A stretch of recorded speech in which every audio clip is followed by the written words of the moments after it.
圣诏，顾家三公子入赘李家，准。顾家可是咱们天火国的顶尖世家，顾苍老爷子更是开国大将，当朝一品元老，权势滔天啊！谁说不是呢？虽说李家和顾家门当户对，但这入赘的事情也太离谱了。真不知道顾老爷子是怎么想的，竟让自家的孙子去入赘。你看三少爷，今天可是他20落冠之日，怎么从一大早就在这站着一动不动？今天这表现太反常了。按理说咱们公子每天要是不出去闹腾一下，根本无法安宁，暗卫们都紧绷着，就怕公子听到圣旨，突然想不开跳湖了。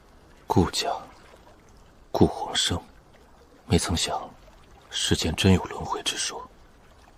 你乃天玄境强者，今日濒死，唯有使用这轮回转生秘法，方能博得一次重来的机会。轮回之术，蒙天听，封60，遮尘眼。待到20弱冠时，60开，记忆现，不亚于重活一世。我真的成功了。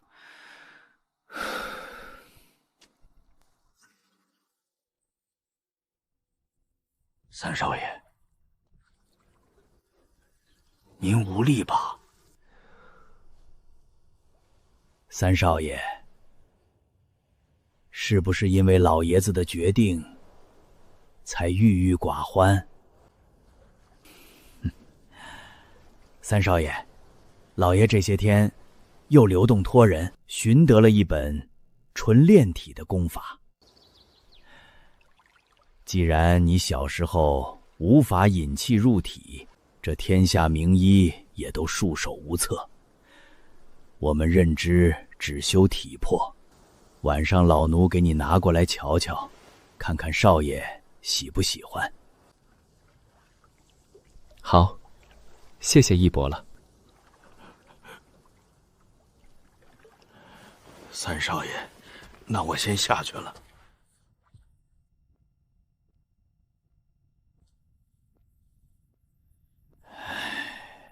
可怜这孩子了。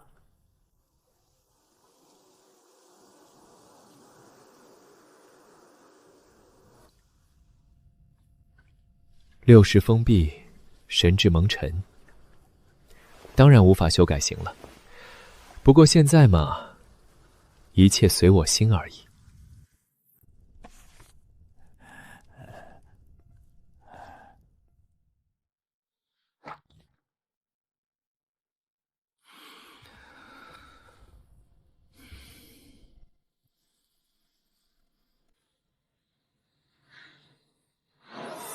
人玄境初期，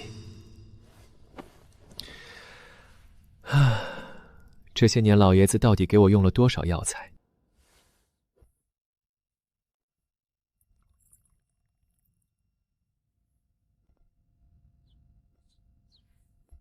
小玉，看你这恍然，有什么事情吗？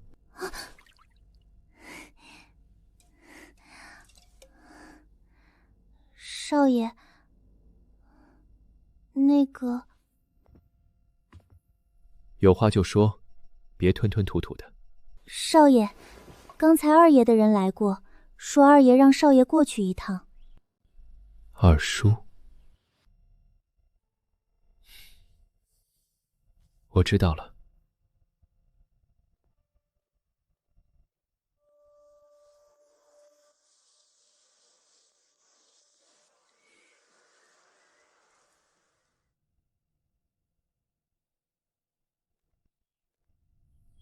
来了，坐吧。是，二叔。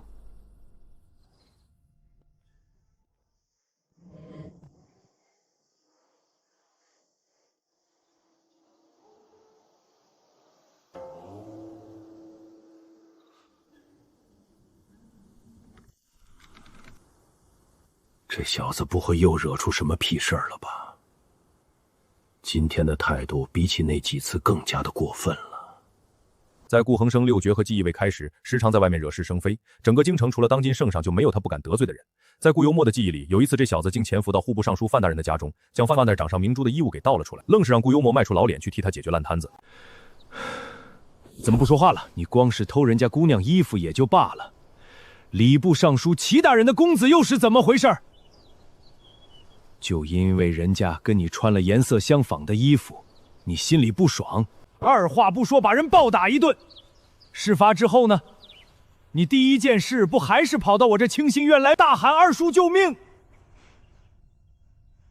二叔，那都是还有1个月前，你被那帮纨绔子弟一怂恿，前进李家去调戏李家小姐，你当时是怎么在大庭广众之下嚷嚷的？李家小姐真是个哑巴呀！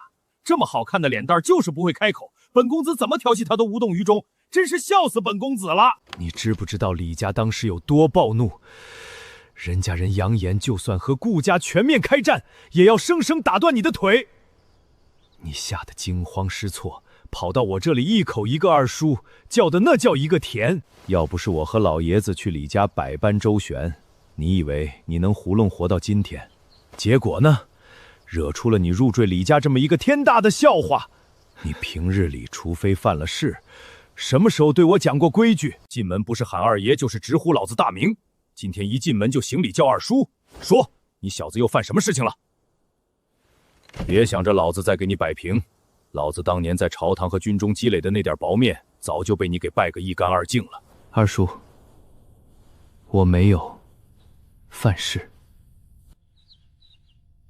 别，你这一声二叔，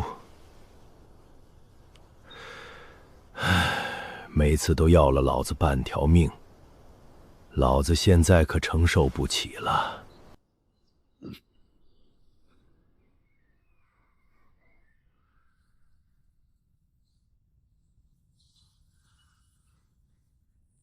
二叔，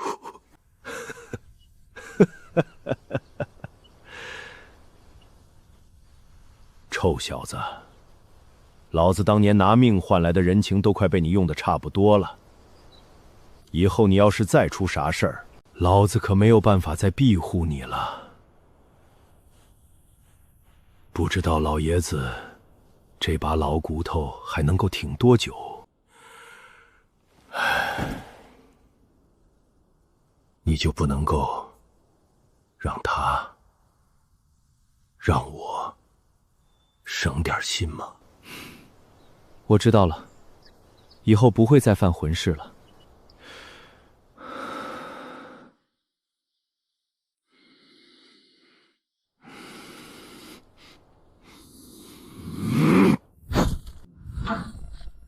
倘若我还是5年前的顾幽默，即便你小子把各大尚书的千金睡了，老子也能够给你摆平了。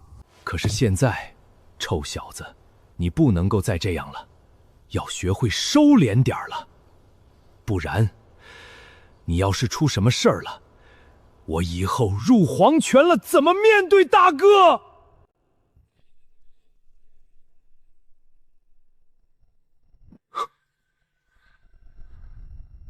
二叔，这到底是在战场上杀了多少人？这么多年过去了，这股杀气竟然都没有散去。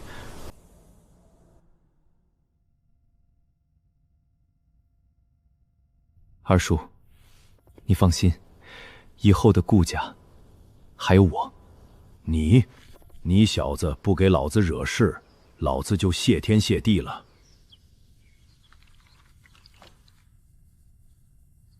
是啊。今后的顾家，由谁来撑起呢？倘若这臭小子上面的2位哥哥还在的话，那么我顾家的地位将无人能够撼动。可惜，一切都成空了。他们年轻气盛，早早的便战死沙场，为国捐躯了。二叔，什么？我一定要入赘李家吗？没得商量了吗？我不是有意去侮辱李家小姐的，如果可以的话，我带上重礼去道歉。臭小子，这件事情不是表面那么简单，你入赘过去了，不会吃亏的，放心好了。阿叔，我知道了，这件事情以后再说吧。既然你小子还好好的活着，就滚吧。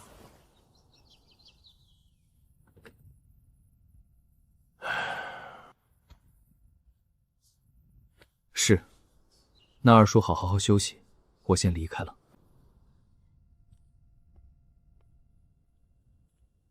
臭小子，今天哪根筋不对了？是不是？竟然还想着行礼了？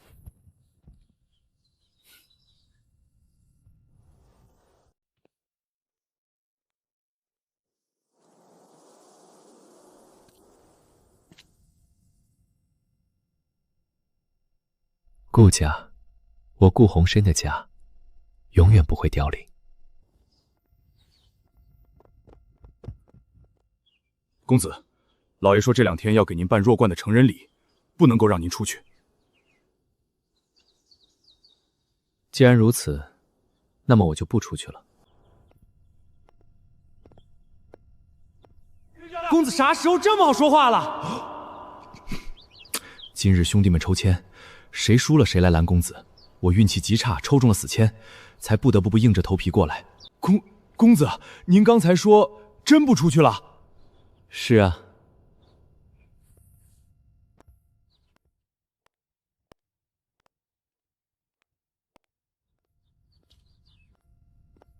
公子今儿个有点太反常了吧？不行，我得赶紧禀报给老爷去。前身这些年到底做的都是些什么混账事情？连这么一件简简单单的事情都能让别人觉得诡异至极。我都已经做好被痛骂撒气的准备了，可是这情形貌似有点太不对劲儿了吧？公子，您刚才说真不出去了？是啊。公子今儿个有点太反常了吧？不行，我得赶紧禀报给老爷去。前身这些年到底做的都是些什么混账事情？连这么一件简简单单的事情都能让别人觉得诡异至极。罢了，想改变别人对我的干法，还是得慢慢来，急不得。一个大男人，成天在屋里养着些娇柔的花花草草。这些年的我，还真是不同于常人。罢了，想改变别人对我的看法，还是得慢慢来，急不得。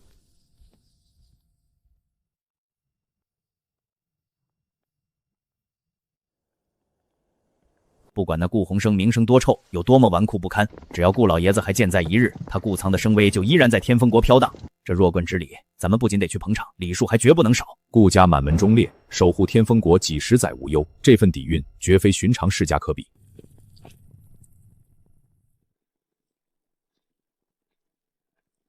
迎礼部尚书齐大人到。迎户部尚书范大人到。迎董将军到。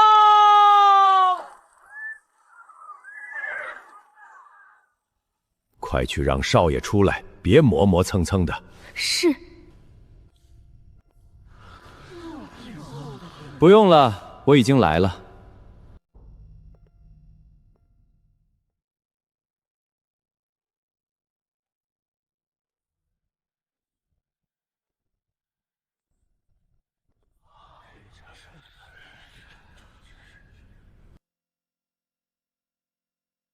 有爷爷的无私庇护，我根本不可能安枕无忧的活到今天，更不可能在每次惹下滔天大祸之后，还能活蹦乱跳的站在这里。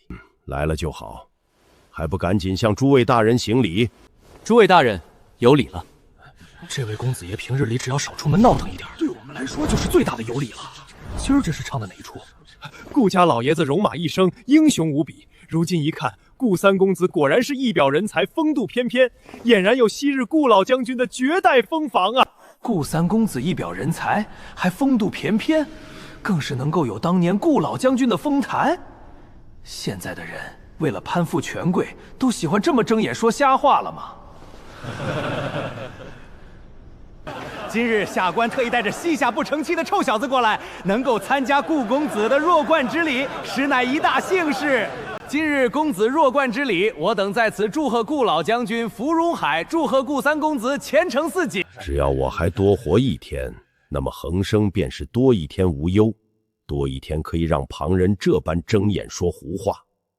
倘若恒生真的如同他们口中所说的一表人才，该多好啊！唉，事到如今，只是希望日后这臭小子别再犯太大的祸事吧。不然的话，以后我撒手离开了，那么顾家就真的孤立无援了。这些人的装模作样、功力之深厚，实在是让人钦佩不已啊！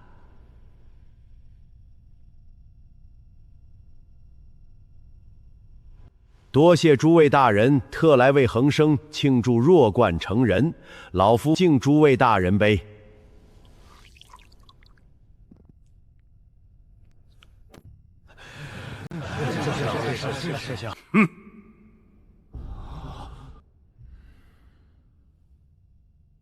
天子处理朝堂政事，可谓是权势滔天。他同顾苍一样，皆是天风国的从龙之臣，而他正是顾恒生1个月前当众调戏的那位京城闻名的哑巴姑娘李秋柔的亲祖父。今日老夫除了给恒生办弱冠之礼外，其次便是有件事情要当面告知诸位大人。经过老夫和李大人的商量后，两家有意结成亲家，让恒生和李大人的掌上明珠结成一段姻缘。1个月后将正式举行大婚。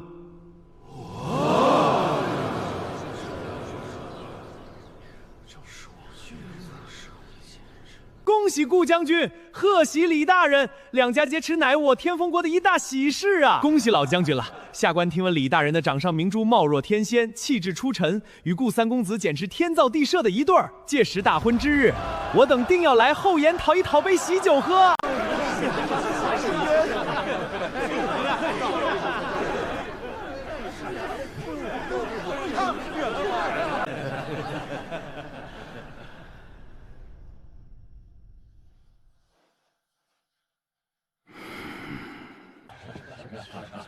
老爷子，为了我这个臭小子的安危，将你那最后仅剩的威严和肃穆都丢掉了，值得吗？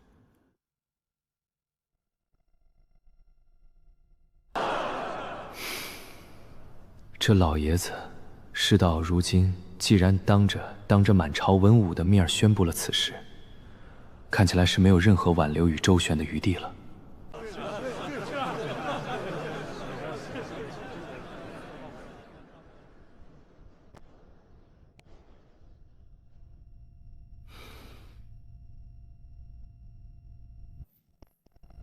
世人皆知，顾家三公子是个纨绔无比、惹是生非的混世魔王，指不定哪天就会触怒圣颜，引来杀身之祸。1个月前，他肆无忌惮地闯入李家，当众大声嘲讽李家小姐是个哑巴。可谁能想到，正奇耻大辱，不仅没有换来李家的严惩与报复，反而促成了顾李两家如今的联姻捆绑。在这看似荒诞的结局背后，全是一位老人拼尽全力的妥协与庇护。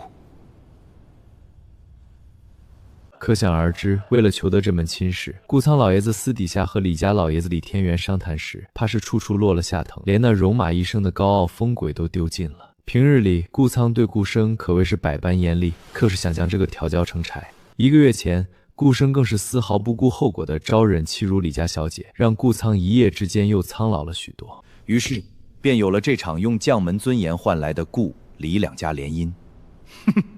既然如此，1个月后，本官便会派秋柔来迎娶顾家三公子，托家轻柔。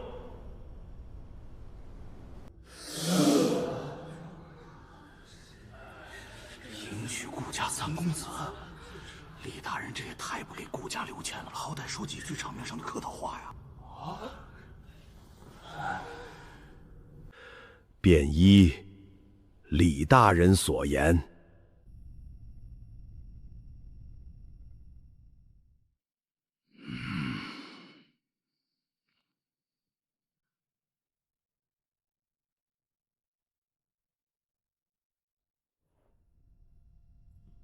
慢着，李大人，还请止步。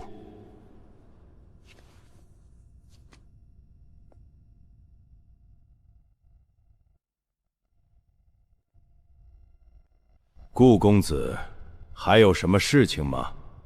李大人，刚刚你说的略微有些不对，本公子想要纠正一下。啥？这臭小子疯了吗？竟然敢当众纠正当朝一品大员的话！李大人，你说1月后来我顾家下聘礼，迎娶本公子，此事倒是说反了。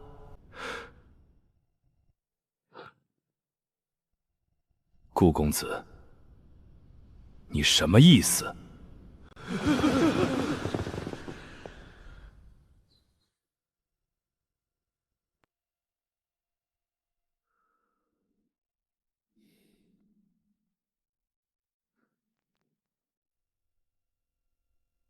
恒生，不得无礼，赶快向李大人赔礼！在多年之前，我顾家也是声名赫赫、威势滔天的镇国遗柱，何曾沦落到需要如此低三下四去讨好李家、看人脸色的地步？甚至还要委屈自家的大好儿郎入赘过去，受此迎娶之辱。倘若不是顾家和李家世代要好，凭着臭小子成天惹是生非这般纨绔不堪的做派，恐怕连入赘李家的资格都没有吧。毕竟如今的李家声威早已不比我顾家弱了。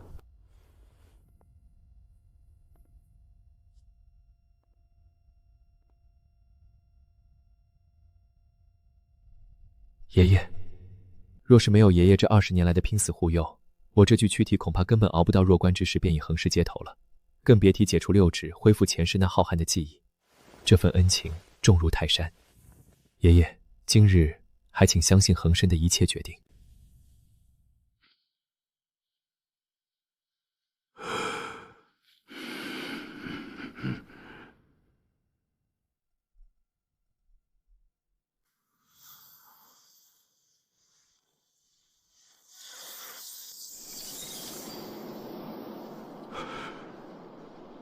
父亲，待我年底大捷归来之日，再来您西夏请安。可惜，耳边浮现的那句豪言壮语，最终却成了永世的别离之词。那一年年底将至，大雪纷飞，顾仓苦苦盼来的请安，却成了一具覆盖着白布、冰冷且血淋淋的尸体。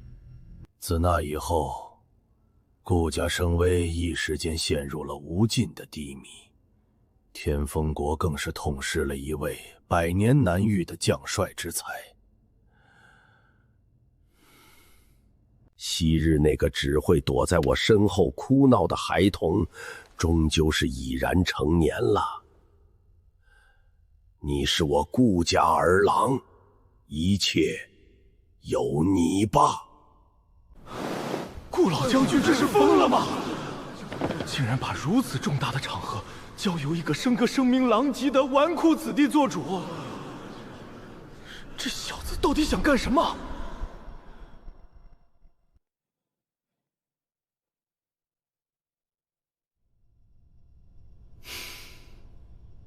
李大人，你刚才说1月后来我顾家下聘礼，迎娶本公子这件事，不如这样，1月之后，由本公子亲自备下重重聘礼，堂堂正正的来李家迎娶李家掌上明珠，如何？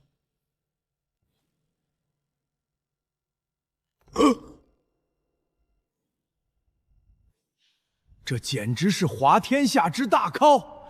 虽然传言李家那位掌上珠天生残疾，不能开口说话，但是她却生得美貌动人，气质出尘，有着十足的大家闺秀风范。在这京城之中，想要八抬大轿迎娶李家小姐的达官贵人、青年才俊，简直多如牛毛。反观顾恒生呢，他从小惹是生非，不学无术，当年差点把整座皇城都给掀了。在这天风国的朝堂之上，只要稍微有些地位和脑子的官员，谁也不敢将自家清白姑娘推到顾恒生这个无底火坑上啊！毕竟保不准哪天这位火总惹下了通天的祸事，整个家族都要被他连累的满门抄斩。臭小疯了！他不仅拒绝了保民入赘，居然还敢口出狂言，要堂正正的把李家捧在手心里的明珠给娶回来。在这些老狐狸看来，如今的顾家早已是强弩之末，后继无人，老一辈中也仅剩顾仓这一根顶梁柱独撑大局。若再过些年头，等这位老鹰撒手离世，顾家在天风国的地位必将如江水东流，一去不复返。因此，当初外界得知李家愿与顾家联姻，众人都以为这是顾家高攀了，是李家施舍给顾家的最后一道护身符。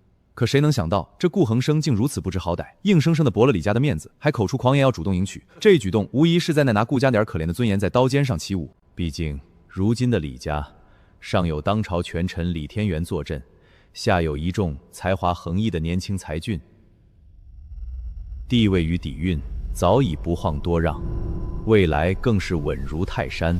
顾公子，本官刚才听得不是太清楚，还请你再说一遍。若不是看在昔日他与顾那段生死与穷共的情分上，单凭1个月前顾鸿生那般言语欺辱他孙女李秋柔的深仇大恨，以李天元的性格，早就将这纨绔子弟大卸八块了。能同意让顾恒生入赘，已是他作为长辈最后的忍耐与仁慈。可眼前这惹事精，居然蹬鼻子上脸。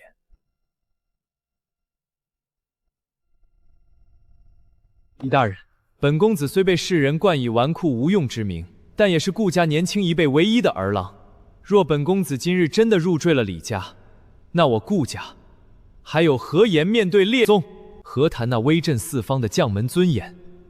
又凭什么去统领我天衡国100万大军，去镇守我天衡国边疆，去保家卫国？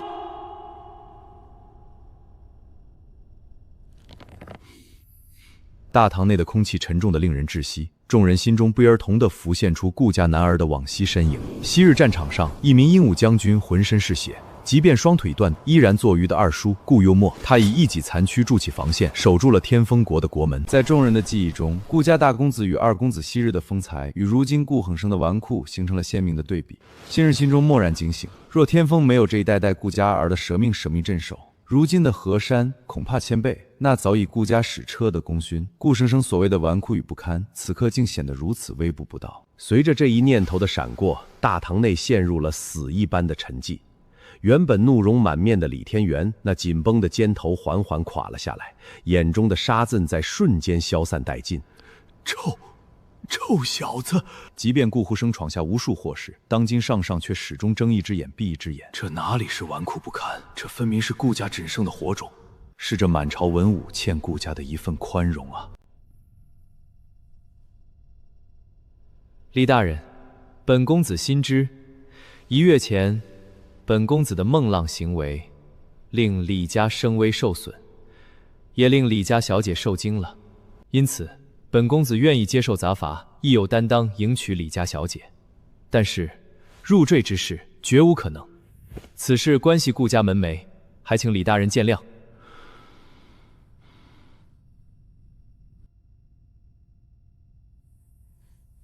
顾老头，这也是你的最终决定吗？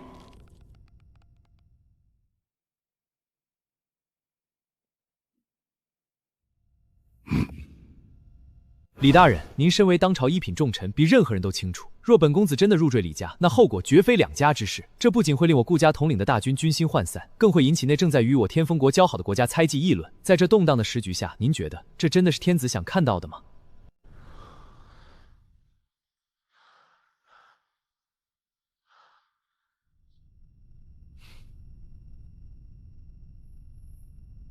哼！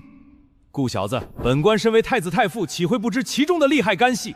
若你真有你2位亡故兄侄一半的俊才之资，我李家将秋柔托付于你，又有何妨？可惜啊，真是虎父犬子，难堪大用。昔年的顾家大公子与二公子是何等光芒万丈的英雄俊杰，莫说顾分生能有他们一半的才俊之资，哪怕他只有他们的1/12，顾家也不至于落得如今这般后继无人、备受欺凌的地步，更不会有今日这不得不通过联姻来苟延残喘的尴尬场面。顾家儿郎一生金戈铁马，誓染沙场，杀敌无数，到头来却终究不敌这岁月侵蚀，不敌那坟头的一抹荒草。这一句难堪大用，不仅是李天元对顾生的盖棺定论，更是对整个顾家辉煌落幕的残忍诛罪。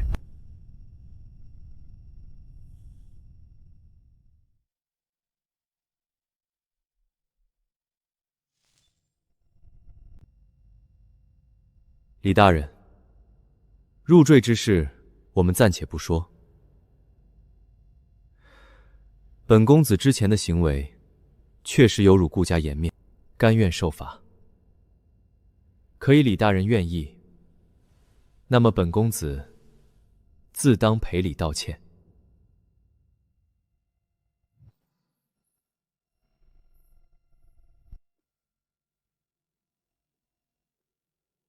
他真的是传言中的那个不堪至极、纨绔无用的顾家三公子吗？在众文武面前同我对峙，光是文党不卑不亢，就不是一般人能做到的。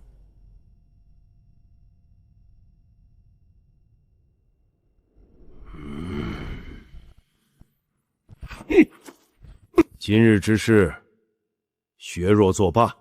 一切待下月再说。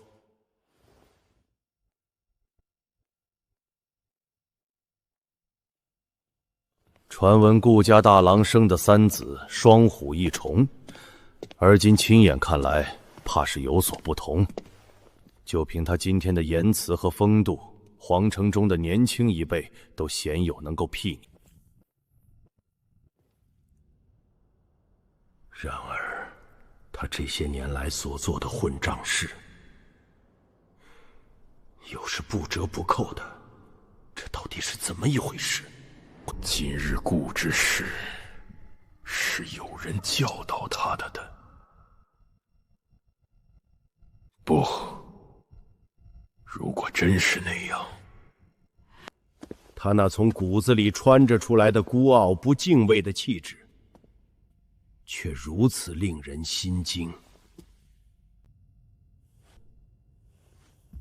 这背影恍惚间竟让人看见了很多年前那个浴血奋战的顾家大郎。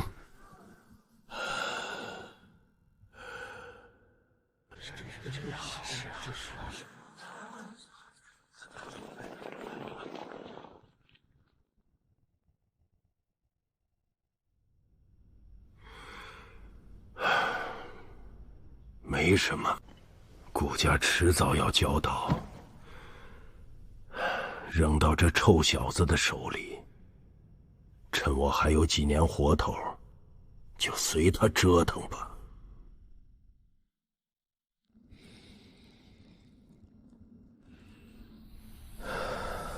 六穴中开，这久违的修行，终于可以开始了。当了20年的无用之人，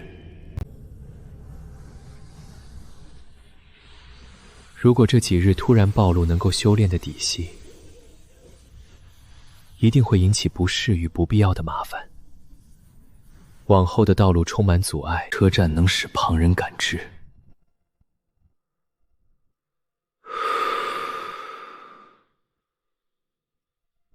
人玄境少年，终于有了。过段时间，敬畏冲击人玄境中枢了。顾家不会轻逃。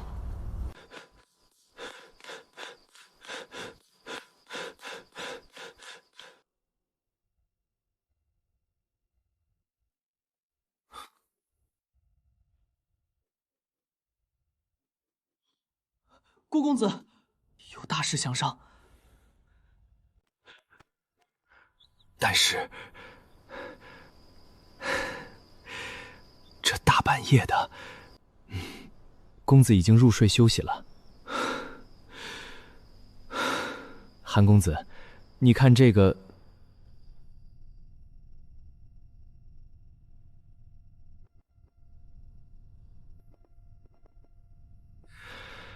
让韩公子进来吧。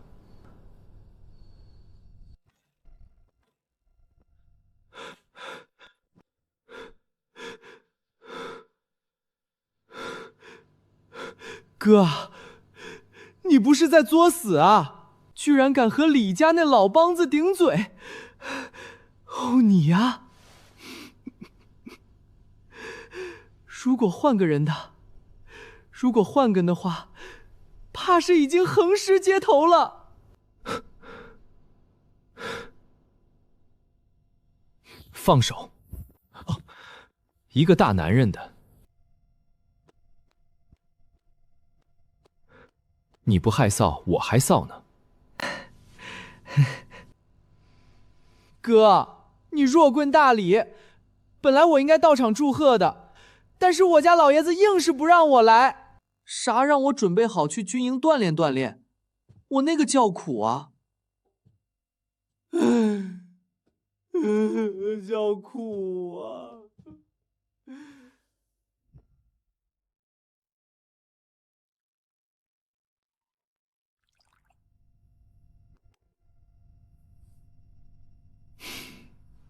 那你怎么出来的？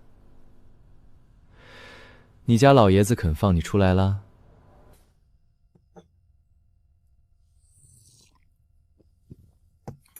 得了吧，你又不是不知道我家老爷子的牛脾气，他要是愿意改变决定的话，那太阳肯定打西边出来。我是偷摸摸的跑出来的，就是想看看你还活着没有。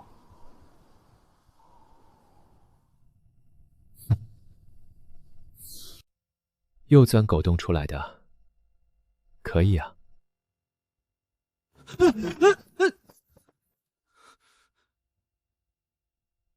胡说！小安，快拍拍衣服上的泥尘，咱怎么不记？好歹也是皇城有名有姓的公子爷，呼吸风度。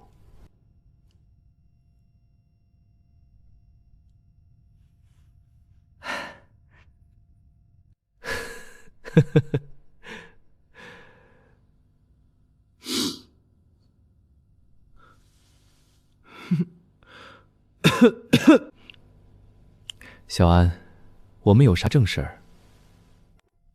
说什么？顾哥，咱说实话，你要是不入赘李家的话，这事儿怕完不了啊。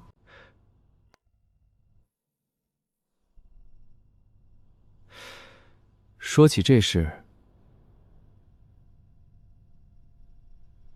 当初好像是你们怂恿我去找李家小姐的吧？哼，顾哥，当初是咱们一伙人打了个赌，说只要你敢进李家看一眼李家小姐，以后你就是咱们无可争议的老大。可是咱们没让你当众说那些话啊。以前六职未开的自己，除了整天犯浑，实在太能作死了。这段黑历史还是不想为妙。好了，都这个样子了，说这么多干什么？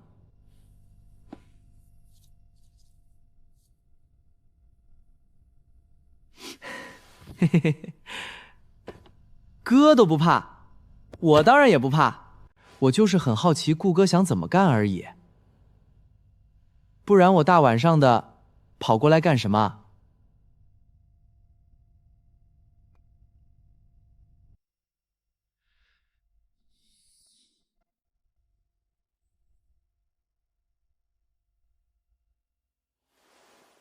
哥，我听说李家小姐虽然不能够说话，但是美貌至极，你能不能和我说说？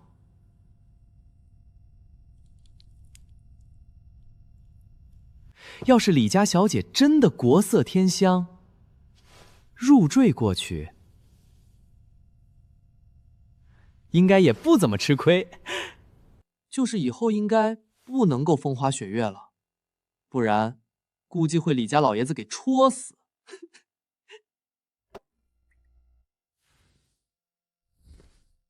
滚！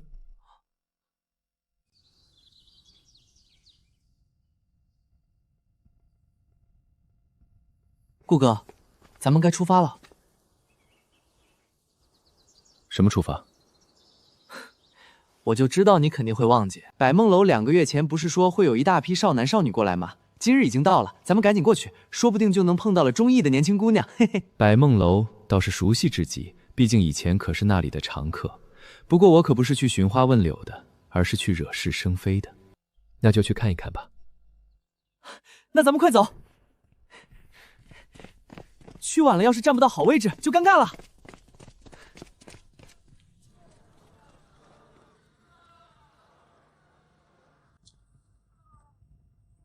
急什么？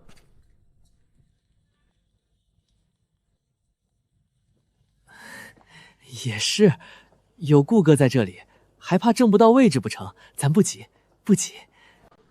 我旁边这位爷的能量可不是闹着玩的。当初就在百梦楼，他让随从把齐大人的公子胖揍了一顿，顾哥却毫发无损。百梦楼可以不给我面子，但顾哥的面子他们必须给。惹得这位爷把百梦楼砸了，背后的大人物怕是也得掂量掂量。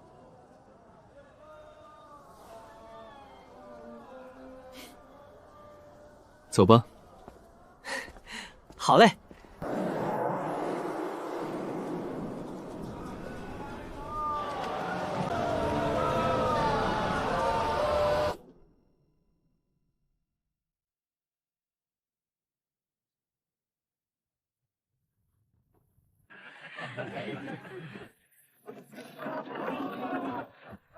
百梦楼，一梦魂不守舍，十梦流连忘返。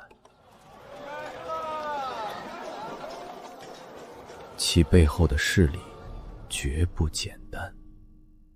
顾哥，咱们赶紧进去吧，别站在门口发呆了。对这里很是熟悉，可却又觉得那么陌生。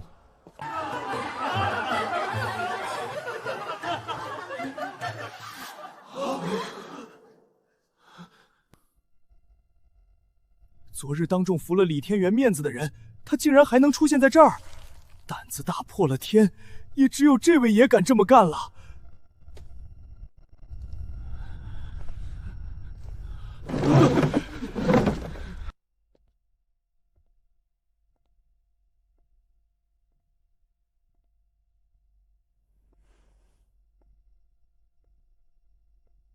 我靠，这位爷今天怎么来了？这位爷不会想搞什么事情了吧？顾公子、韩公子，请随奴婢入雅阁。你不是说今日百梦楼来了一群少男少女吗？人呢？顾哥，别急啊，兴许一会儿后就会亮相了。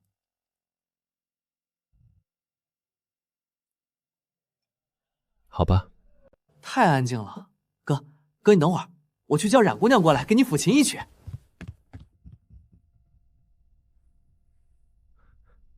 冉姑娘，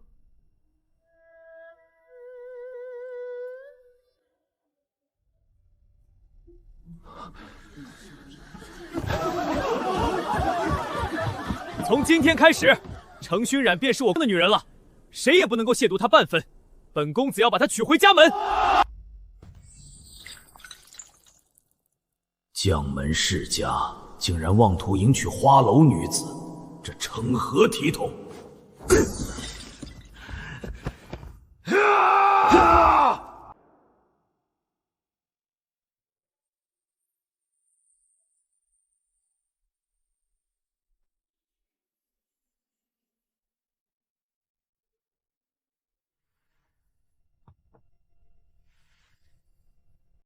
当年那场风波过后，他随时愿意抚琴奏乐，以表谢意。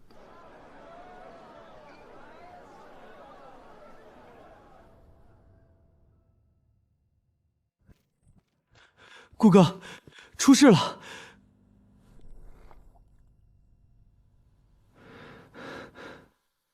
什么？我刚刚去找冉姑娘的时候，听说她正在为平城王子抚琴，外头守着人，根本就不让任何人靠近。平城王世子，他不是前几年去边关随军历练去了吗？怎么回来了？不知道啊，皇城里也没有啥风声，也许平城王世子就这2天刚回来的吧。顾哥，你看我们现在该怎么办？走，咱们去会会这位平城王世子。绕道而行，这里不准进。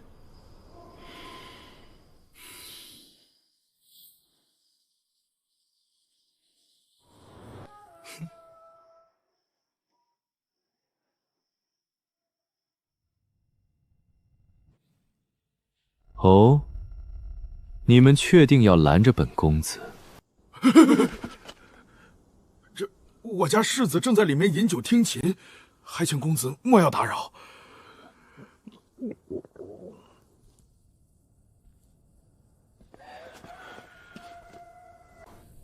几年不见，平城王世子的架子倒是蛮大的呀。昔年在京城时，他墨子城见到了本公子，还不是得绕道而行？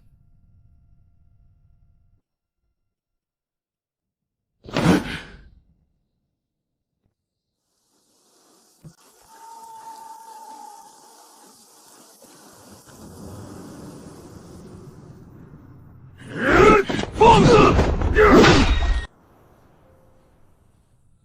你们相信吗？就算本公子现在把你的狗腿打断了，你们的世子还得给本公子赔礼道歉。即便你是平城王世子又如何？只要顾家老爷子顾仓还立在京城一日，顾家就是不可撼动的禁忌。你简直是过于放肆！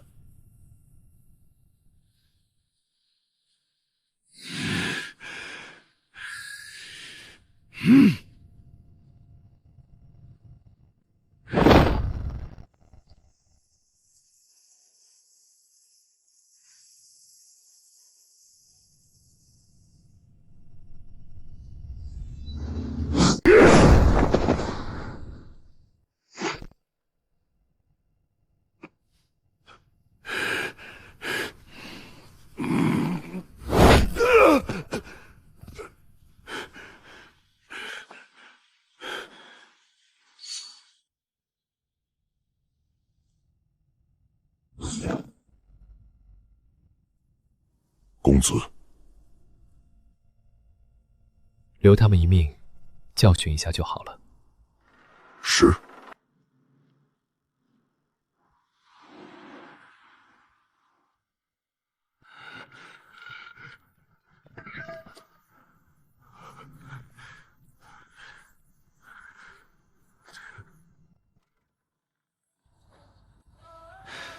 大家都是人，怎么差距就这么大呢？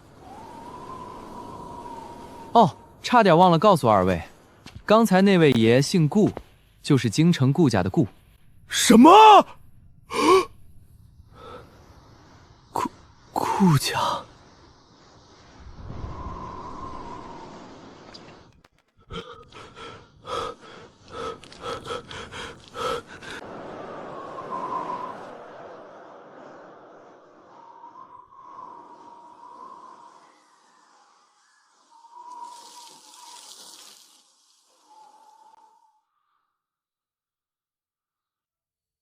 完了！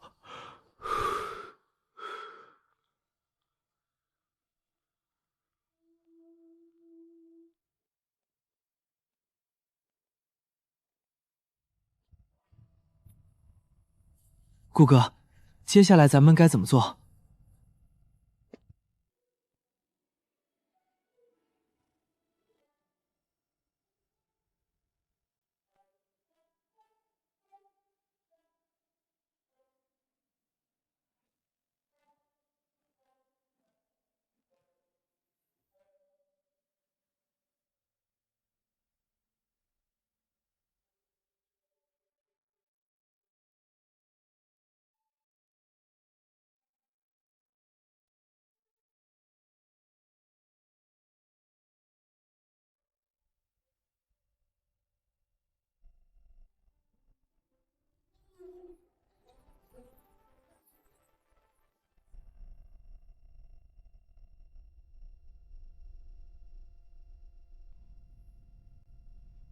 熏染见过顾公子。熏染姑娘客气了。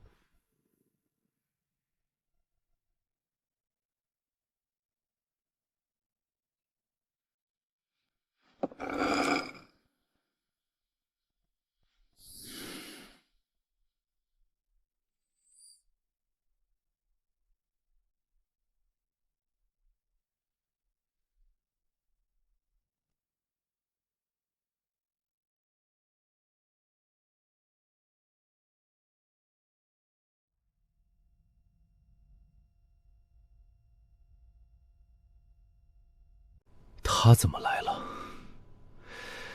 世子，几年不见了，从边疆回来也不告诉公子一声。顾公子是京城的大忙人，他怎么来了？世子，几年不见了，从边疆回来也不告诉公子一声。顾三公子是京城的大忙人，本世子哪敢随意打扰？哦。原来莫世子这么为本公子着想，那本公子是不是还要特地感谢莫世子一番呢？那就不必了。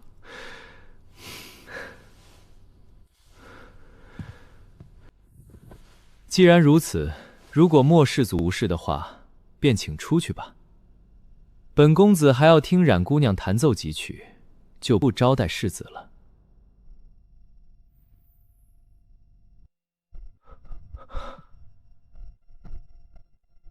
疯了！这可是墨子成先来的，顾哥竟然直接反客主把人赶走，这哪里是不给面子，这是连皮带骨的踩啊！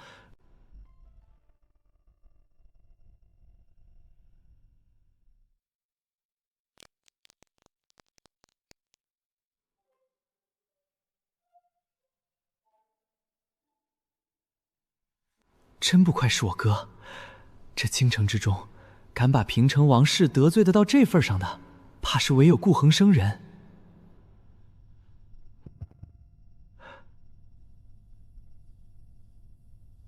你，我什么？顾公子，你貌似逾越了。这百梦楼可不是你顾家大院，此间明烟阁是本世子先定下的，要滚出去的人是你吧？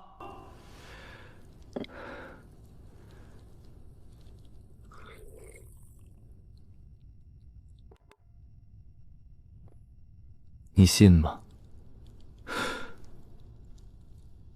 什么？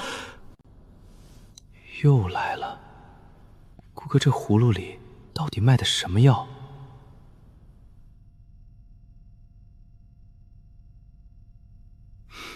就算本公子今日让人把你打一顿，再扔出百梦楼去，你父王也奈何不了本公子。顶多责几句，你信吗？这莫世子也是撞了邪，谁不知道冉姑娘是这位爷看上的心头肉，刚回来就往枪口上撞，这不是纯粹找死吗？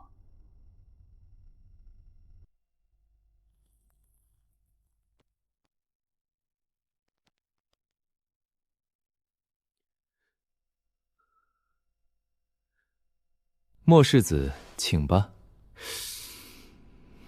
既然顾公子下逐客令了，那本世子就不打扰了。日后希望顾公子还能像今日这般休闲雅煞。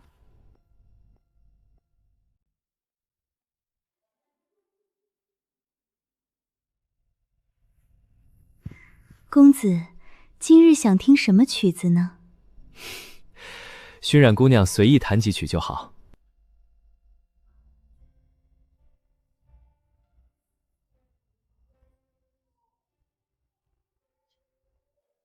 江湖路远，红尘易散。待到朱颜老去，这台前琴后又会有谁驻坐？前世历劫无数，最终仍敌不过岁月无情。若非今生有顾家庇护，恐怕前世的残事还未苏醒，自己便已横尸他乡。冉姑娘，若是你想离开百梦楼，寻觅他处开始新的生活，我可以帮你。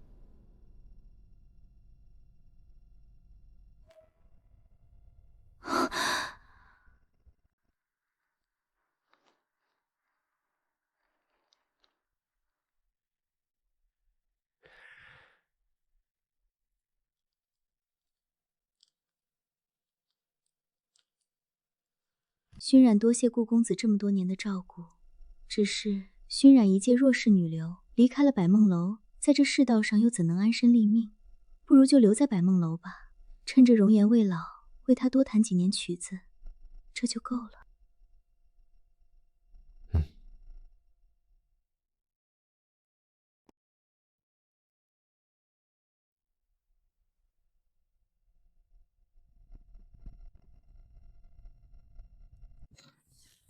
顾哥，刚刚门口来了一位侍女，通知咱们下去参加观礼了。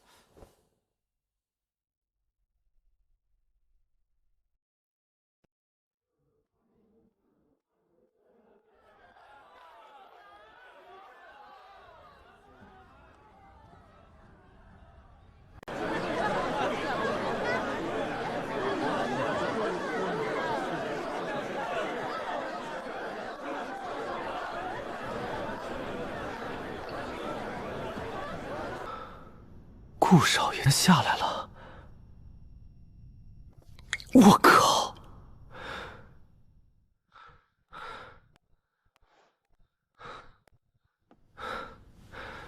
希望这位爷今天心情好。若是能顾得到顾公子青睐，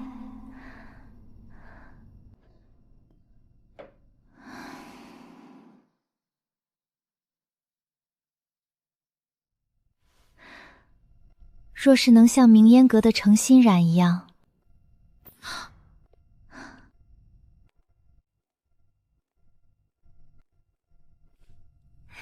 顾公子和韩公子来了，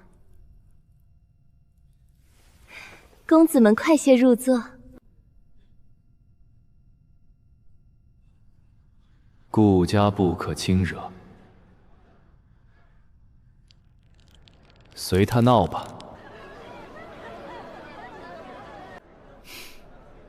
苏姐姐，我看这大厅都挤满年轻俊杰，还有没有本公子的落座位置？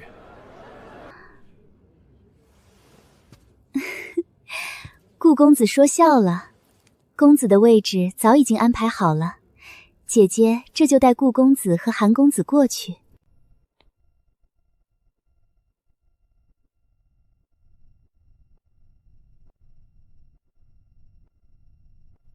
顾公子，韩公子，你们的位置在这儿，早就安排好了。谢谢苏姐姐了。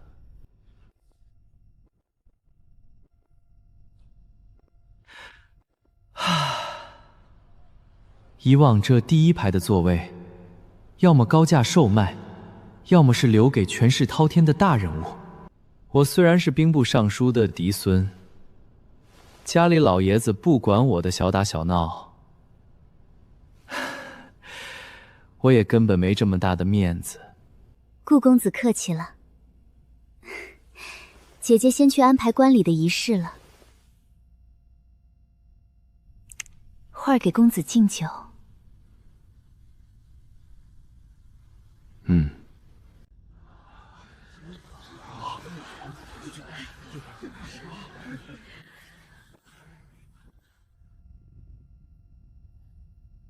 今日百梦楼新来了一批姑娘和男童，诸位公子和大人，若是看中了的话，可以随意请假哦。不，观礼正式开始。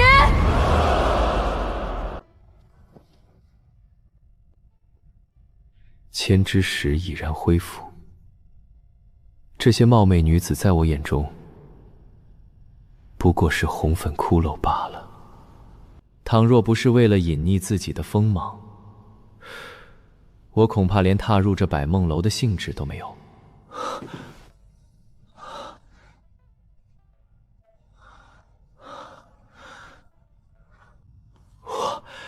顾哥，你快看，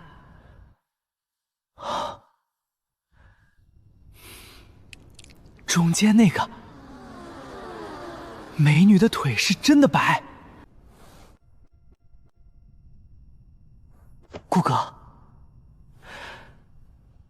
顾哥，快看左边的那个。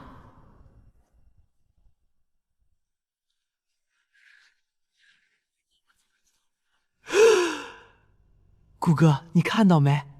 吐，刚刚美女对我抛媚眼。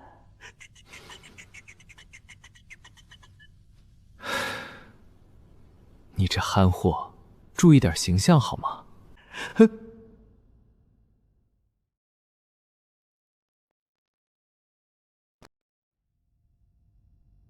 顾哥，咱俩从小到大有过形象吗？就不允许我四处瞎逛了，必须得入军深道。那不挺好的吗？好个屁！我是那种闲得下的人吗？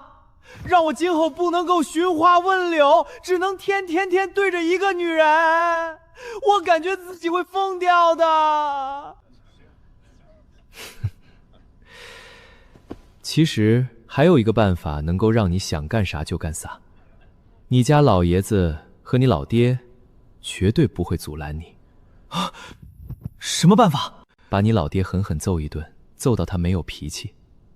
那样的话，估计整个韩家的人都不会再压制着你了。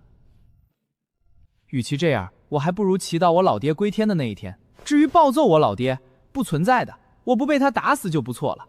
这憨货，估计要是韩家叔父知道他这变态的尽孝思想，他今天当场就得凉透了。诸位，这便是我百梦楼从天风国各处挑选出来。好漂亮的女孩。前生我年少之时也是孤儿，无人怜无人疼，做过无数最底层的杂活，被无数人呼来唤去，根本没有谁会在乎一个小人物的感受。若非偶得机缘踏上修行之路，下场恐怕比他们还要凄惨。诸位，这些少女可都清白的身子，是咱们百梦楼千里挑一的美人胚。至于这些少男，也都是有些底子和天赋的，拿来培养当家族下人，再好不过了。台上的23位少男也全都一并抛售。苏姐姐，既然如此，那个姑娘我要了。冯公子别急，咱们一步一步来，这样才有趣嘛。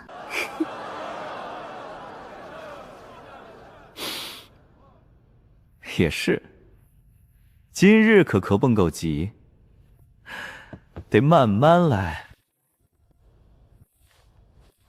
苏姐，这些少男少女，本公子都要了。我本不愿多招惹是非，也从不自诩善人。我曾手染无尽鲜血，曾踏碎无数古国，甚至连这天地都不曾放在眼里。可是看着他们，就仿佛看到了前身的自己。倘若我今日不出手这些萌稚嫩的孩子，便将坠入万劫不复的深渊罢了。顾公子风流倜傥，当真是我辈楷模，理应让顾公子拔得头筹。确实嘛，咱们高兴还来不及，哪里会有什么问题？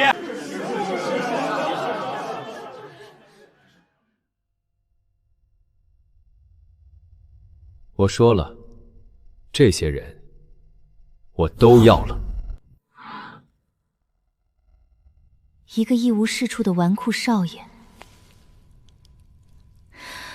怎么突然让我感到一种无法抗拒的心悸？来人，拿酒来！姐姐要敬公子3杯，肯定是姐姐招待不周，让顾公子不满了。姐姐还请公子莫要和姐姐计较。顾公子，姐姐先敬3杯。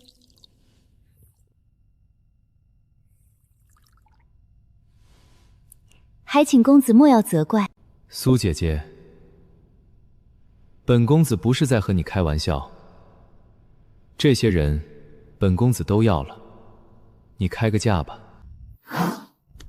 咱好好玩一玩不行吗？今天这位爷怕是又要搞出事情了。唉，真是头疼。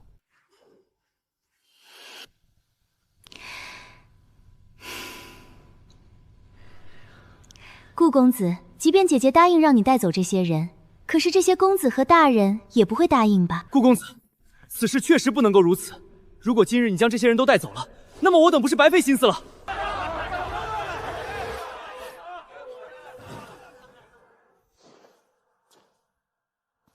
冯江、赵仁、张宇安，当初咱们打的赌，还记得吗？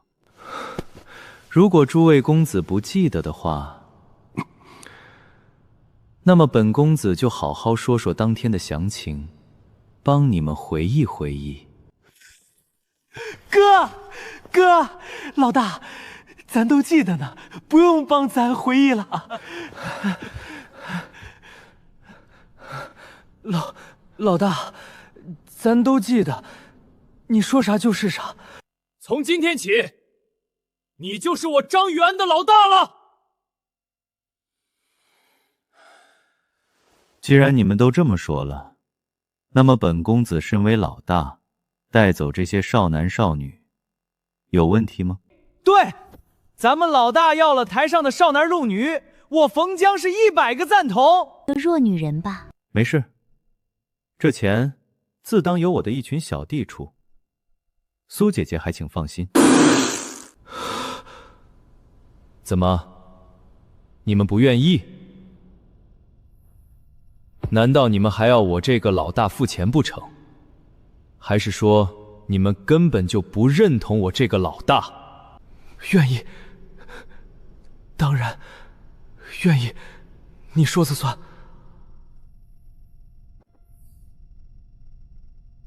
你们呢？愿意。若我也能如眼前的白衣公子一般伶独立，让在场所有达官贵人都不敢出口反驳，那么我也许就掌握自己的命运了吧。苏姐姐，记得安排人把这些少男少女送到顾家来。小安，咱们该走了，毫无几欢，没啥玩的了。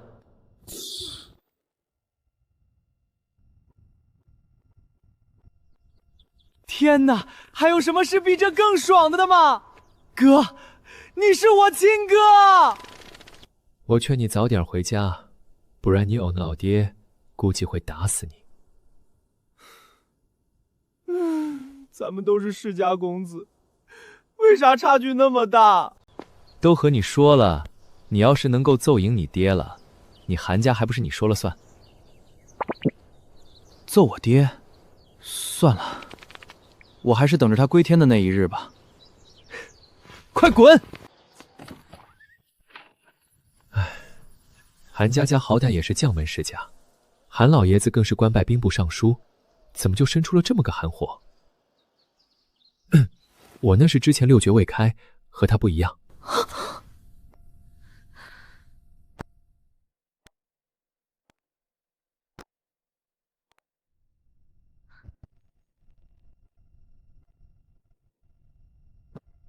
都给本公子抬起头来！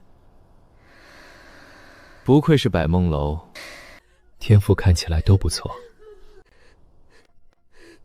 好了，都别哭了。本公子什么时说要杀你们了？本公子现在给你们2个选择：一，从今往后跟着本公子做事，一切听令行事，不得违背；二，可以在我这儿领10两银子离开这儿。我们双方2两不相欠。什么？领10两银子离开？可是真的能安然无恙的离开这儿吗？你们放心，本公子说了，若是不愿留下来的人，完全可以离开。现在的你们，还不值得本公子说谎算计。公子，我真的可以离开吗？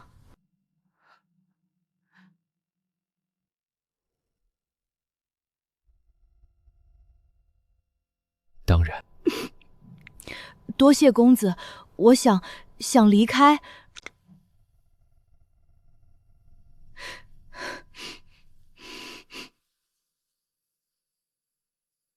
可。来人，取10两银子给他，让他离开。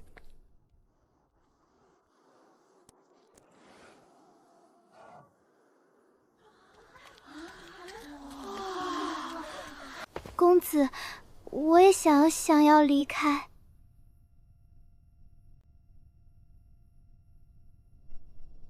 可，我也要离开。公子，求你也让我走吧，我想领银子。给他们这次机会，不过是在他们这群任人宰割的浮皮身上，看到了前世那个孤立无援的自己罢了。去留随意，造化在人。为什么你们不走？我等都是下等人，走又能够走到哪儿去？如果走出了公子的庇护，运气若是不好的话，肯定又会被某些人抓起来，到时候恐怕就不会遇到像公子这般的好人了。好人？我看着像好人吗？无论是前生还是今生，我手染鲜血，声名狼藉。好人二字，可担当不起。公子不仅没有欺辱我等，而且还给我们自己选择的机会。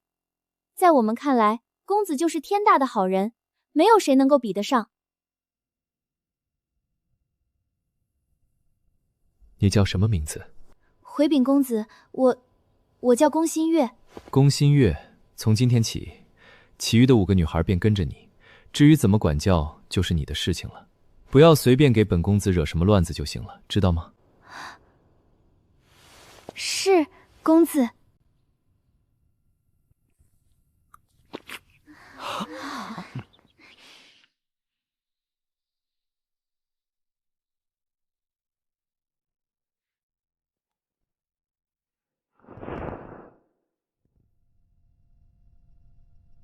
你们又为什么不离开呢？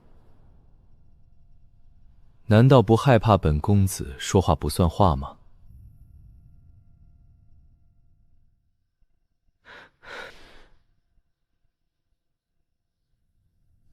为什么？因为像公子这样的人，根本不用担心第二天该怎么填饱肚子，不用担心晚上该睡在哪里，不用担心被谁欺负，更不用被抓起来当作玩物贩卖。我想变得像公子一样，可以不被欺凌，即便为此付出生命，我也绝不后悔。那一刻的我，和这个男孩好像。说出你的名字，本公子记住你的话了，并且给你这个机会。从今天起，你就是他们的领袖，只需要听我的命令，其他人完全不用理会。你可以做得到吗？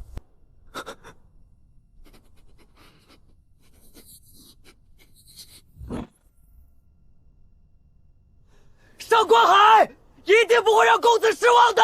好，前生我孤家寡人，纵然踏足巅峰，也分身乏术。今世，我要为顾家保驾护航，绝不能再重蹈覆辙，孤军奋战了。从今往后，你们就是剑雨阁的人了。是，公子。于是，谁让一个看似平凡的武后，数年之后令百国无数人戏绎的恐怖势力，就此诞生了。谁也不清楚，多年后站在巅峰处的剑雨阁，率先竟然是由这一批被人贩卖的男女孩组成。不过，这些都是后话了。当务之急是怎么面对即将如暴风雨般袭来的京城李家。入赘李家，这绝境之举。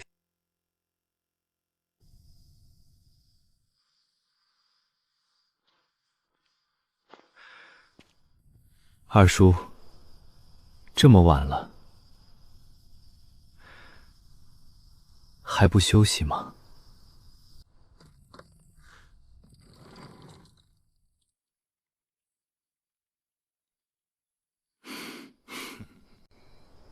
你小子真是会给老子找麻烦。昨日才从边疆回来，今天你就把他给得罪了，厉害了！哼，我的乖侄儿。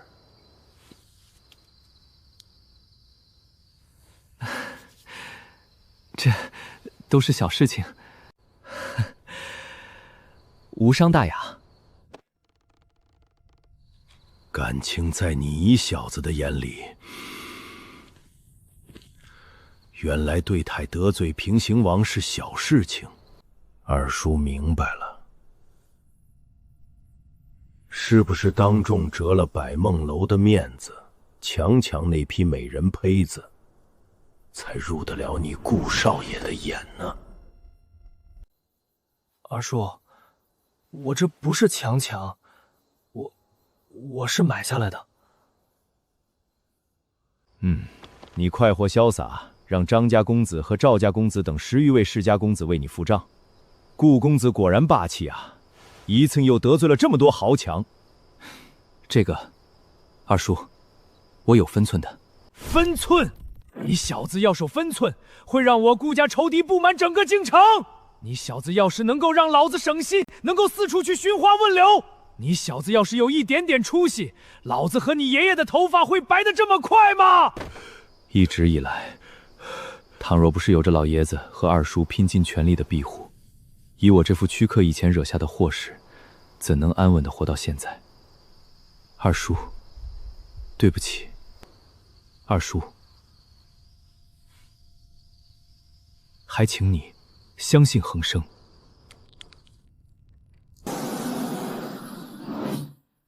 恒生啊！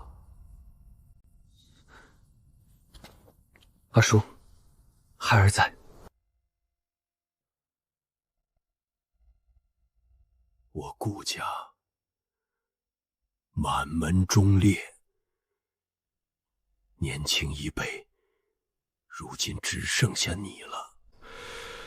你肩负着我顾家几十载的辉煌威望，绝对不能够再这么胡闹下去了，明白吗？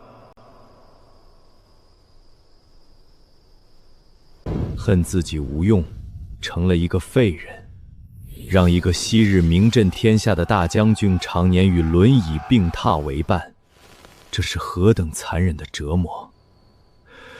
若不是为了顾家仅存的将威，恒生，明白。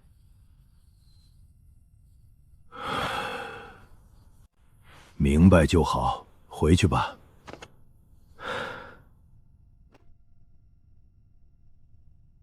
是二叔。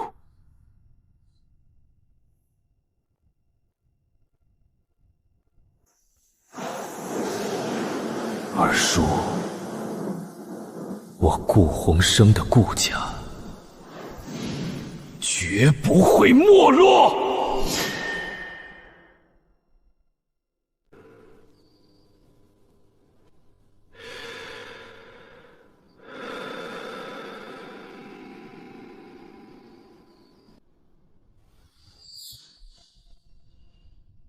1个月后，李家怕是就要下最后通牒了。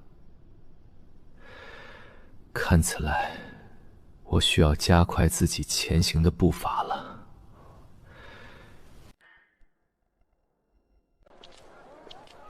1个月后，李家就会彻底和顾家摊牌。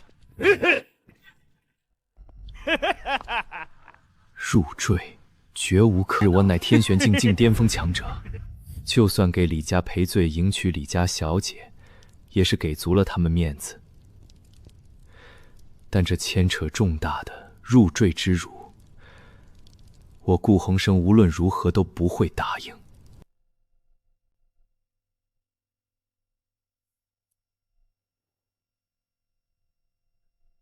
时间太紧迫了，如果我不赶紧拿出一些属于自己的绝对价值，李家绝不会就此作罢。看来，只能够去那个地方，好好磨练磨练自己的这副孱弱躯体了。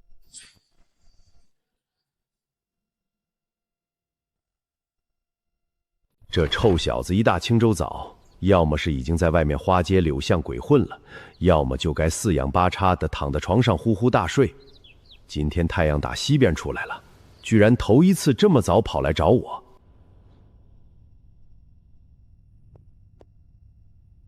爷爷，恒生来给您请安了。是不是昨天百梦楼惹了麻烦？哼，想让老头子为你去擦屁股解决？不对劲，太诡异了。这小子哪次惹祸不是睡到日上三正才来求饶？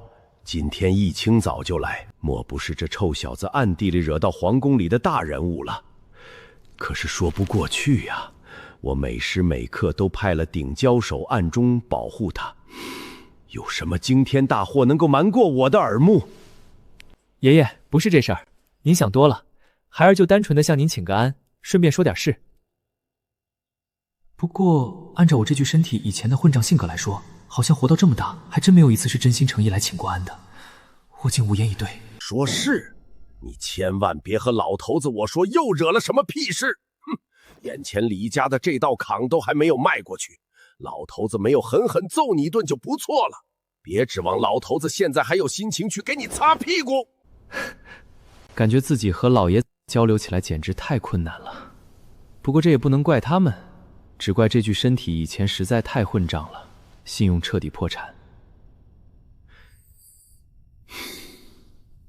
爷爷，我要离开京城。什么？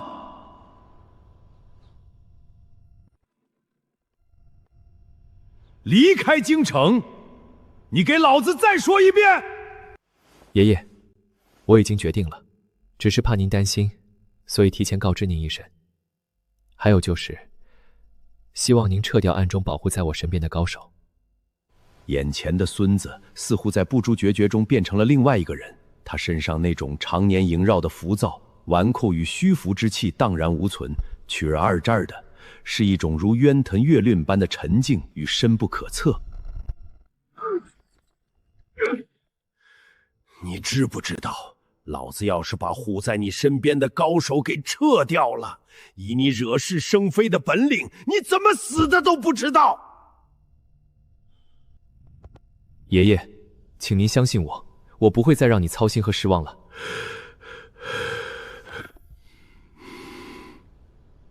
臭小子，离开京城了，你想要去哪里？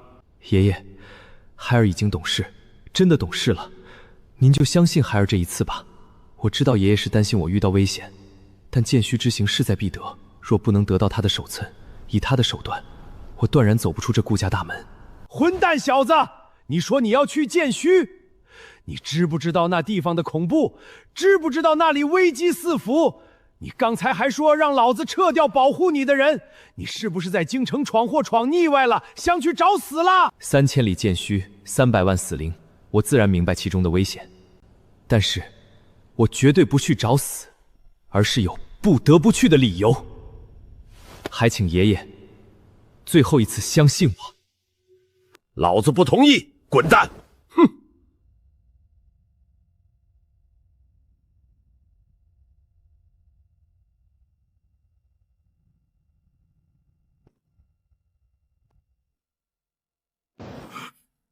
自顾公生父母双亡后，这是他第一次磕头，第一次这么郑重其事的跪地请求。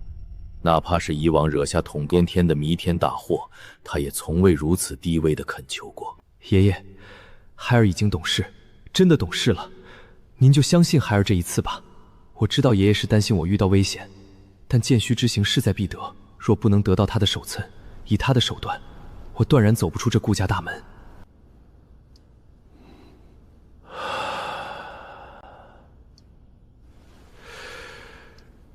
给老头子我一个理由。我要变强，重振我顾家将威。我要将我顾家的威势重新插在百国之翼，让天下亿万生灵都不敢小觑我顾家。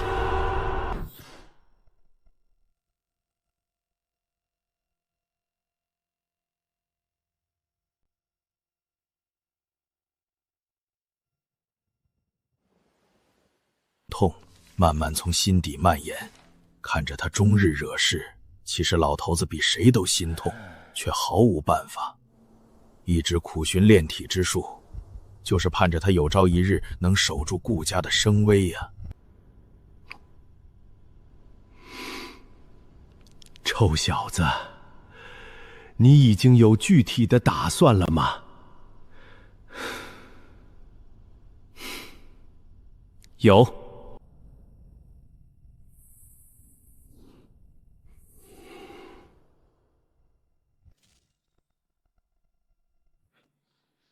我顾家的种可死可断骨，但绝不能够丢了尊严。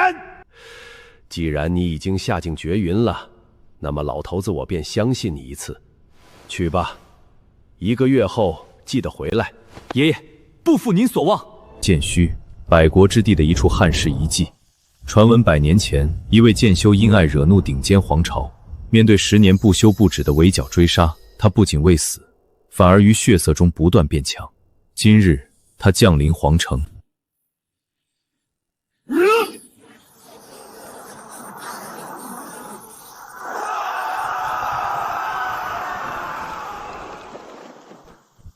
而后，剑修又挥出一剑，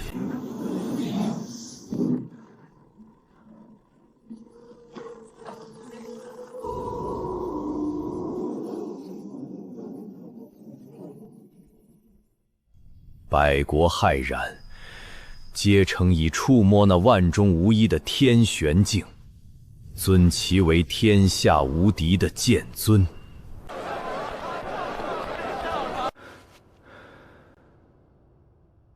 可是，剑修未立声威，只求寻找魂牵梦绕的故人。直到那日，他听闻故人已香消玉殒，不在人世。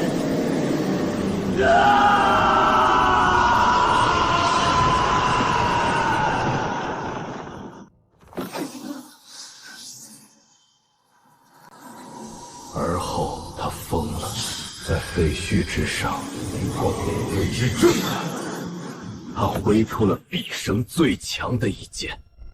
于是，一道弥漫3000里的剑芒横跨数国，震杀无数生灵，一剑出天下惊。百国之地，唯有他当得起剑尊之名。此剑之后，世人再也寻不到他的踪迹，留下的只有这片连地玄境高手都不敢深入的禁地，3000里剑虚。而天风国便建立在这片剑区之上。顾鸿生所选的目的地，正是这处十死无生的剑丘。听闻此言，顾子的心中怎能不掀起惊涛骇浪？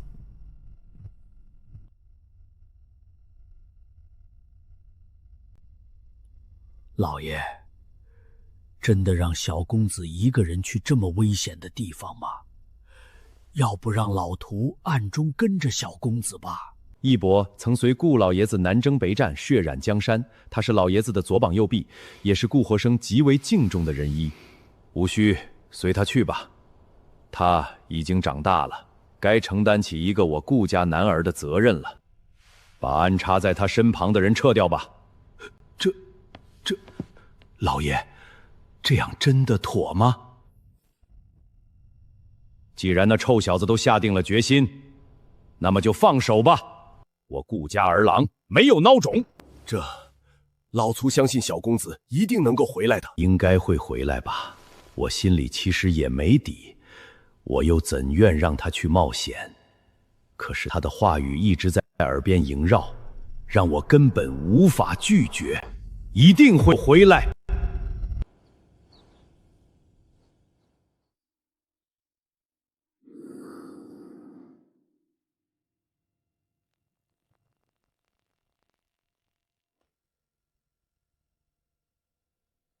回到自己的院子，他再三叮嘱众人要懂规矩。凭借前生记忆，他赐下了一本珍贵的隐气法诀，并立下严规。公子放心，我等不会辜负公子所望。这就是修行的功法吗？多谢公子赐下功法，我等一定不会让公子失望。从今天起，本公子会派专门的人来教导你们写字、修行、诗词、歌赋等。隐气诀只能够自己在屋内修行，切记不可透露出去，不然本公子定不饶。其实一本隐气诀即便流传出去也翻不起海浪，这只是顾鸿生的敲打之术，让他们清楚什么该做，什么不该的。公子放心，我等的命都是公子给的，绝不敢有异心，绝不敢有异心，定不负公子所望。机会，本公子给你们了。至于结果如何，就要看你们自己的努力和造化了。剑虚拦得住昔日的天玄境巅峰强者吗？3000里剑气环绕，能够让顾鸿生畏惧吗？旅途正式开始，天下大序也正是从顾生的这一步踏出，彻底掀起了风云。沉沙镇距离都城千里之遥，这里曾是繁华地带，正患着我。只因剑虚的一缕剑气蔓延至此，百姓纷纷逃离。顾恒生得到老爷子认可后，悄然离京，终于抵达了这处最靠3000里剑虚的地方。只是在靠近剑虚的沉沙镇，都能够清晰地感觉到那剑气的锋芒。传闻那剑修一剑，便可挥出3000里的剑气。恐怕他有很大的可能不只是触摸到天玄境，甚至已经真正特入了天玄境。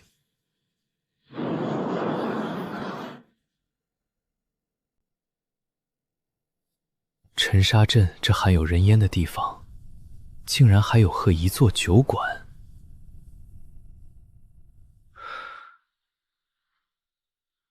有些奇怪。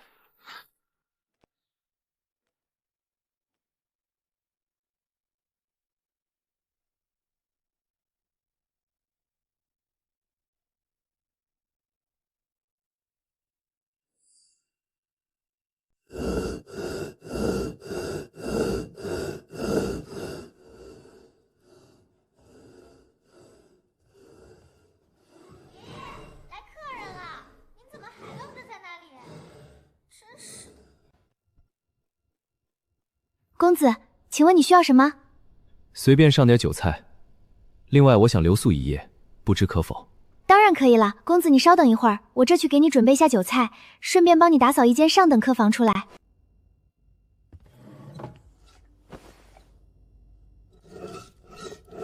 这磨铁的节奏，竟然连我都有些无法看透。以顾恒生前世的广袤见识，自然一眼便看穿这酒菜干干净净，并无异状。于是他也较为放心地慢慢食用了起来。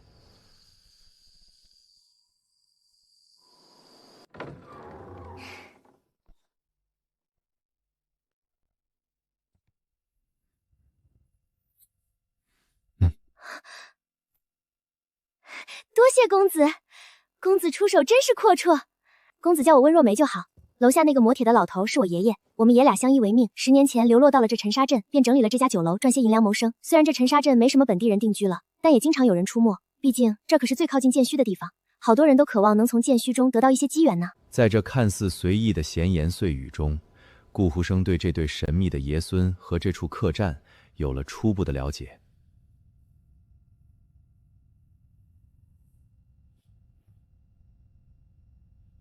随意聊了几句关于酒楼的来历后，没有了太多的兴趣。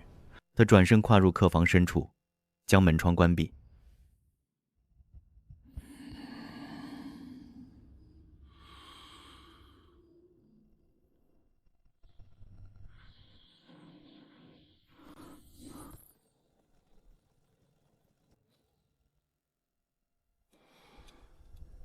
沉淀了有些日子了。终是重新跨入到了人玄境中期。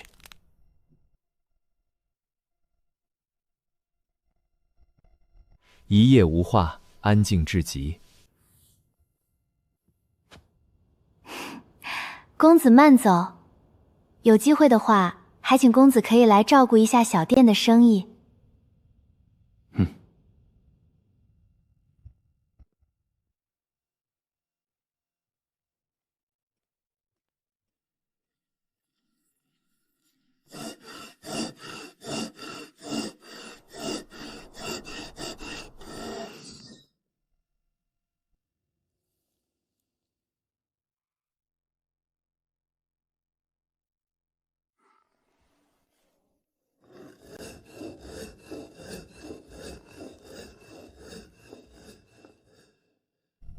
剑虚，时隔100年，剑芒依在。挥出此剑的剑修，不仅真正步入了天玄境，而且他对剑的领悟已大成之境。前生我所学博杂，虽步入天玄，却因未能精修一道而止步不前，心中常觉无力。如今六绝重开，我宁可费尽心机来此，便是要走剑道一脉。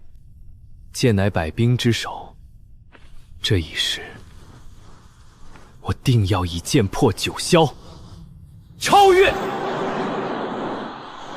超灭前世纪巅峰。顾恒生费尽心机入剑窟，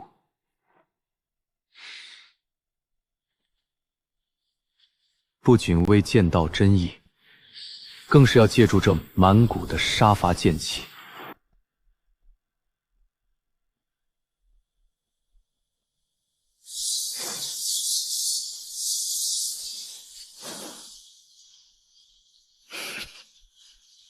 来得好，还不够。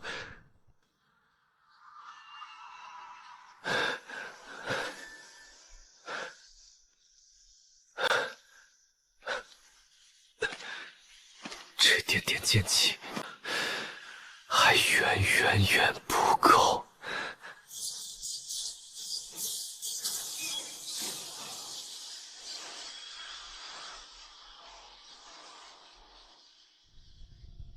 血沉剑体诀，地阶高级功法。初成硬刚灵玄境攻势，中成硬引地玄玄剑强者，大成天玄境以下无惧。圆满境界不明，今生修剑，自当锋芒。剑体之术，有何惧之？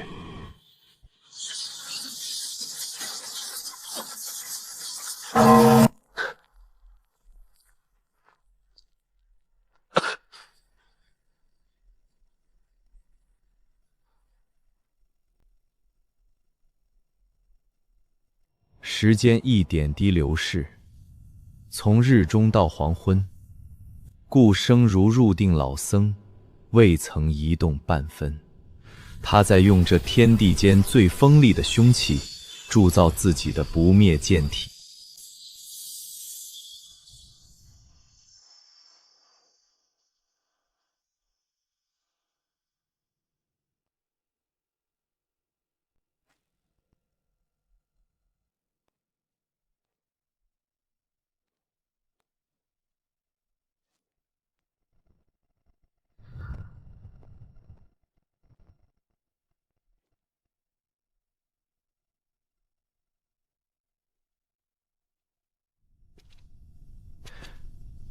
前生若我专修一道而大成，此刻恐怕早已登临那传说中的境界了吧。今日所获足以让他脱胎换骨，但他深知贪多嚼不淡，收敛锋芒方为长久之道。然而，在这剑虚边缘，更深层次的机遇正在悄然等待，缓步前行。剑气横之地，在这片剑气纵横之地，他仿佛进入了一场关于大道的观摩。